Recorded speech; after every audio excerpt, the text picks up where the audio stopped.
Voici l'audio du commentaire concernant Apocalypse, chapitre 2, les versets 12 à 17. Écrit aussi à l'ange de l'église de Pergame. Voici ce que dit celui qui a l'épée aiguë à deux tranchants. Je connais tes œuvres et le lieu que tu habites, où Satan a son trône. Et tu retiens mon nom, et tu n'as point renié ma foi, même au jour où Antipas, mon fidèle martyr, a été mis à mort au milieu de vous, où Satan habite. Mais j'ai contre toi certains griefs. C'est que tu as là des gens qui maintiennent la doctrine de Balaam, qui enseignait à Balak à faire en sorte que les fils d'Israël trouvent une occasion de chute en mangeant des viandes sacrifiées aux idoles et en se livrant à la débauche. De même, tu as toi aussi des gens qui maintiennent pareillement la doctrine des Nicolaïtes, ce que je hais. Repens-toi donc, sinon je viendrai bientôt à toi, et je les combattrai avec l'épée de ma bouche. Que celui qui a des oreilles écoute ce que l'Esprit dit aux églises. À celui qui vaincra, je lui donnerai à manger de la manne cachée, et je lui donnerai un caillou blanc, et sur le caillou sera écrit un nouveau nom, que personne ne connaît que celui qui le reçoit. Commentaire. Le Seigneur sait très bien dans quel monde de ténèbres nous marchons. Nous voyons dans ce passage que déjà au début des églises, il y avait des hérésies concernant la foi et la liberté que nous avons en Jésus. La doctrine des Nicolaïtes, doctrine qui enseignait la liberté de la chair, liberté qui va à l'encontre de la parole qui nous dit en Galates, chapitre 5, verset 17, que la chair a des désirs contraires à celles de l'esprit. En Romains, chapitre 8, verset 13, que si nous vivons selon la chair, nous allons mourir. En Romains, chapitre 8, verset 7, que les tendances de la chair sont ennemies de Dieu. Et ce verset, Romains, chapitre 8, verset 8, or ceux qui sont sous l'emprise de la chair ne peuvent plaire à Dieu.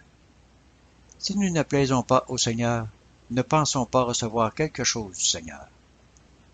Dans Apocalypse, chapitre 2, verset 16, nous lisons « Repens-toi donc, sinon je viendrai à toi bientôt. » La repentance, le début de la marche avec le Seigneur, mais aussi à chaque fois que nous dévions de notre trajectoire, car le péché, c'est dévier du but fixé, c'est manquer à nos promesses, c'est ne pas garder les yeux fixés sur Jésus, l'auteur de notre foi. Approchons-nous de lui avec une pleine assurance, et lavons-nous dans le sang de l'agneau immolé pour nous. Isaïe, chapitre 1, verset 18. Venez donc et plaidons, dit l'Éternel. Si vos péchés sont comme le cramoisi, ils deviendront blancs comme neige. Le poids du péché est lourd à porter, est lourd de conséquences aussi dans la vie du croyant. Isaïe, chapitre 59, les versets 1 à 3. Voici, la main de l'Éternel n'est pas trop courte pour délivrer, ni son oreille trop dure pour entendre. Mais ce sont vos iniquités qui ont fait la séparation entre vous et votre Dieu. Et ce sont vos péchés qui lui font cacher sa face, pour ne plus vous entendre. Car vos mains sont souillées de sang, et vos doigts d'iniquité. Vos lèvres profèrent le mensonge, votre langue fait entendre la perversité. Ce sont nos fautes, ce sont nos péchés, ce sont nos lèvres remplies de mensonges et de perversité.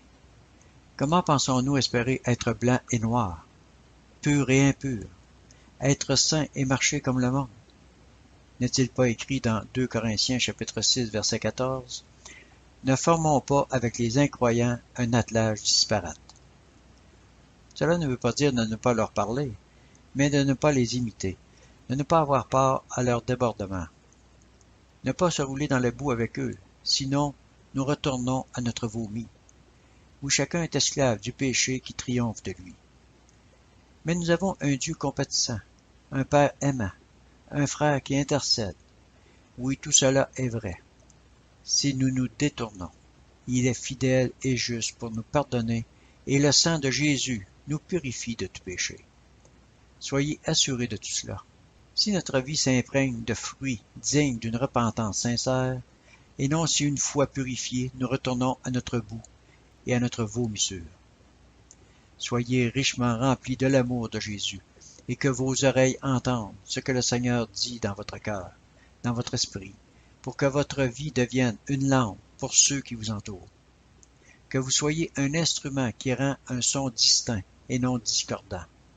un instrument qui dit la vérité pour la gloire de notre Dieu et de notre Seigneur Jésus-Christ. Amen.